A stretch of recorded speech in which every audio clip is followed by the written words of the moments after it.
It's the first of two West Coast swings this year, and if Daytona and Homestead are any indicators, tonight's race here in Phoenix will be frantic.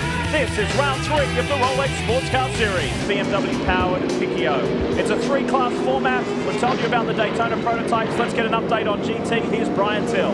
Maserati GT Light starting third. A much improved Maserati Grand Am officials have let them lower the engine and move it back about 6 inches in the chassis, thereby improving the handling substantially on that car, and that's why we see it there. That's what makes this Grand Am racing so great. Let's check in SGS with Chris Neville. They will be watching it closely tonight, and the main thing is no more contact. Passes must be clean or there will be repercussions. All of us at Speed would like to wish everyone a happy Easter and put out a special thanks to all of our troops worldwide. Absolutely. A special weekend, and this should be a special race. Last year here there was only 4 Daytona prototypes. 2 different winners from the first 2 races. Will we make it 3? Let's do it in Phoenix.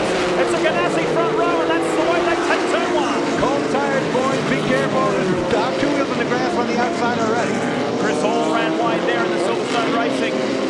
Crawford, but hangs on to it okay. It's the 01 and the 02 as Max Pappas leads Luis Diaz. Bit of a scrap back there between Shane Lewis and Chris Hall, but they all go okay. Oh, look here, we have a Porsche cut in the forest.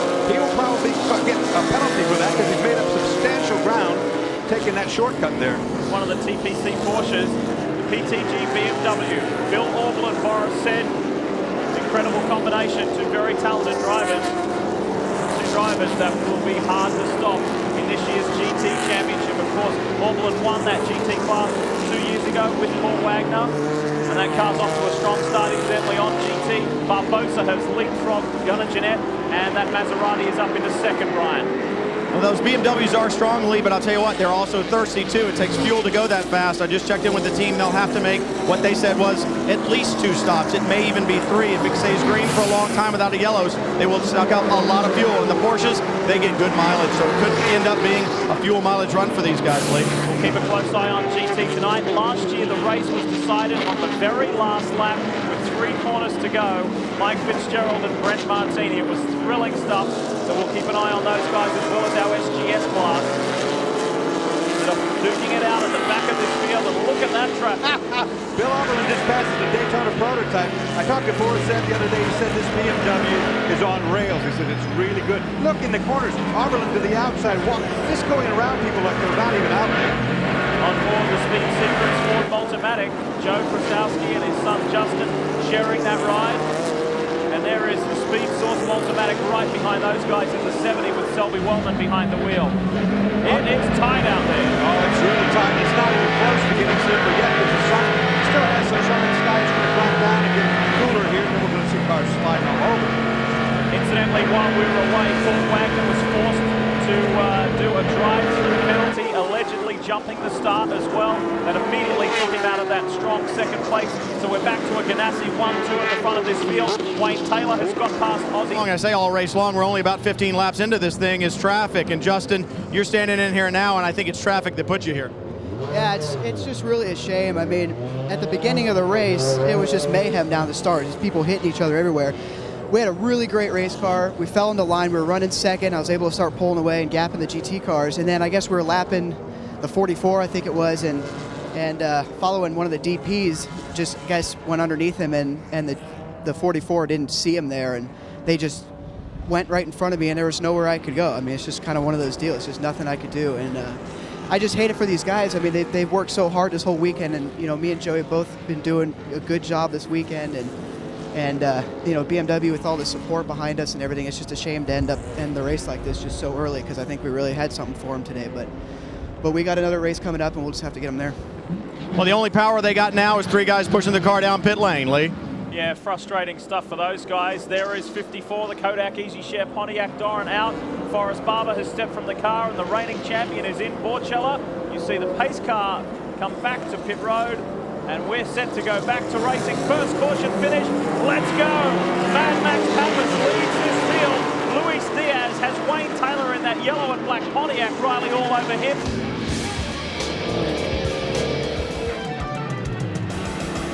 You rejoin us live here at Phoenix International Raceway for the Rolex Sports Car Series. It's been a very eventful start to this event, as we expected. we're under our third full course caution. And if you've just joined us, we're going to bring you up to date the latest incident involving the race-winning car. Watch here, watch the inside up by the tire wall, right there. I think that Porsche might have got into the side of Milka and turned her right directly into the tire wall, which is the apex wall. I don't know that they hit, but I suspect they did on the right side of her car. While the overall battle for race honors and the Daytona prototype lead has been exciting, so too in our other two categories, GT and SGS. Let's update you with the GT class situation and our race-leading car for GT right here, right now. For the Prototype Technology Group, it's Bill Auberlen, and his teammate Boris said will take over shortly. But Bill has been fighting his way back up through the field, and he's got by the 45 Gunner Racing Porsche. So Gunner Jeanette gets pushed back to second. Those two have been having an enthralling scrap, but now Auberlen's got on top of that situation, and he moves out. And the 21 GT class leading car is in. Brian Till.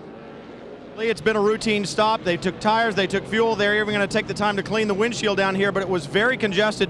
Car is actually kind of cocked at an angle when it came in, and luckily the other traffic has left. A lot of these pits are double pitted in here because the number of cars that we have and traffic on pit lane has been just as intense as traffic on the racetrack. Well, they might have cleaned his windscreen, but they didn't do a very good job on Angelelli's. You saw that on board, looking out all the streaks of it still. That can be a factor later on.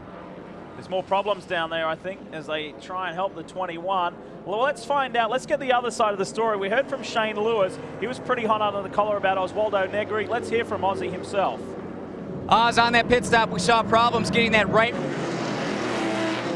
And we counted down less than an hour to go. There's 47 minutes to run in this, the third round of the Rolex Series. Well, I'll tell you one thing Terry Borchello's got to worry about. You dump that ice water on you, it works good for about 15 or 20 minutes. But then in the bottom of the seat, it all forms down there, and it can actually start to boil. If that happens, well, you know what happens then.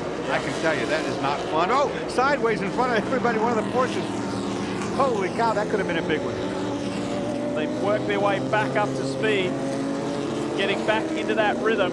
It's Angelelli leading the way from the 0-1 of Scott Pruitt, just taking over from Max Pappas. Then it's Kelly Collins in the RX.com Doran. Look how busy it is out there. Hat trick. Borchello, Barber and Co. won at the Rolex 24 in Daytona. Andy Wallace, Milcaduno won in a Pontiac-powered Crawford at Homestead, and that's a Pontiac-powered Riley out in front. Scott Pruitt's going to have to just drive his wheels off to get up to that. I think Angelelli's is really tuned up because he ran all of his laps before this, so he knows what the racetrack's like. Scott's taking his first laps of the day right now. Scott has never actually, interestingly enough, in such a long and illustrious career, Scott Pruitt, he has never actually raced at this track. He's tested here, never competed. The 21, the GT class leading car of Big Bad Boris said. He's behind the wheel. The man who's just finished his stint, Bill Auberlen, is with Brian. Well, Billy Auberlen just got out of the leading BMW. Billy, man, it looks crazy out there, but that last stop, it looked like a nice, leisurely, normal stop, but you got held up. Why? Something about going too fast into the yellow. I've never heard that, but, you know, so be it.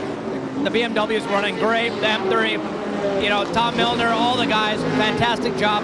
We had a little problem in the morning, in the warm-up in the afternoon. They got it worked out, the car. Awesome. Now it's up to Boris to bring it home. Restarts look a little bit crazy out there, yet the car didn't have a mark on it. Everything good? Oh man, you can't believe every restart. You're looking, you're like a chameleon. You got every eye and every mirror because they come in from all sides, and you're like, please don't hit me, you know. And you want to slow down, but you know the guy behind you's going to run into you. So, luckily we've made it through, and got my fingers crossed. It's a tough race, but it is a lot of fun every year we come here. I asked him earlier. He said no marks on the car yet. Keyword yet, guys. Yeah. Second in GT is Kyle Petty in the Gunner Racing Porsche. And third is Steve Lisa, Chuck Hemmingson. So top three remain the same in our GT class. You know, driving these different speed cars, it's kind of difficult because that GT car on a slow corner is every bit as fast and sometimes faster than the Daytona prototypes because the prototypes make no downforce at low speed. And sometimes the GT cars have a better balance on those type of corners. 0.7 seconds. The SunTrust car put it in Kurt Wagner. As Kurt Wagner said, this car is in a class of its own. And let's hear from the man who makes these cars. Thanks, Lee. I'm down here with Bill Riley. Bill, right now, 2 of your chassis are leading the way in the Daytona prototypes, but you call a lot of the strategy and the engineering on the number 10 SunTrust car. Is this the breakthrough weekend for the SunTrust team? Yeah, it's really good. We're having good luck so far this race.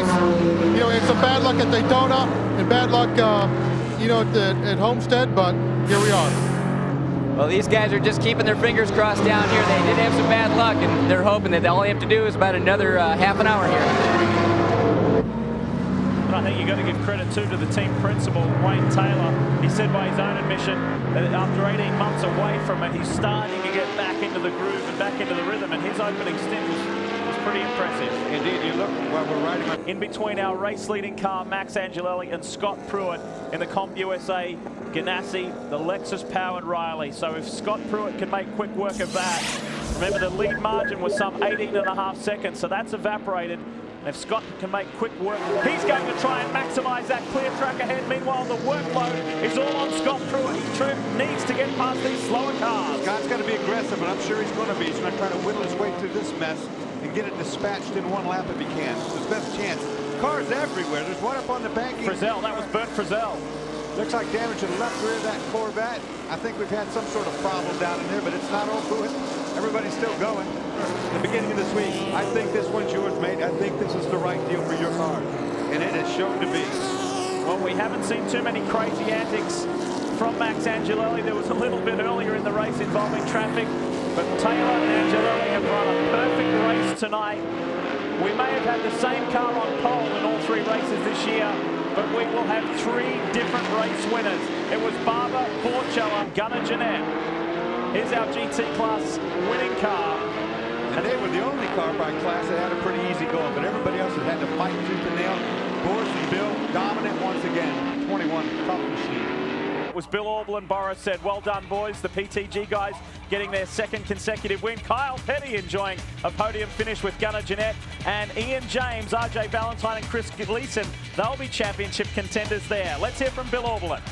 Well, Bill Auberlen and Boris said, great job, 2 for 2, guys, but are you ready for 6 hours at Mont Tremblant coming up next? Hey, PTG guys are ready for anything. After Daytona, they got it. We got it all together. Thing is awesome. It's so much fun to drive. Boris brought it home, did a great job. I got my pit bull, my new energy drink. Nothing but like gives you confidence like the checkered flag, Lee. Yeah, great job by those guys. Tom Milner and PTG will be pleased with that. Let's review the SGS.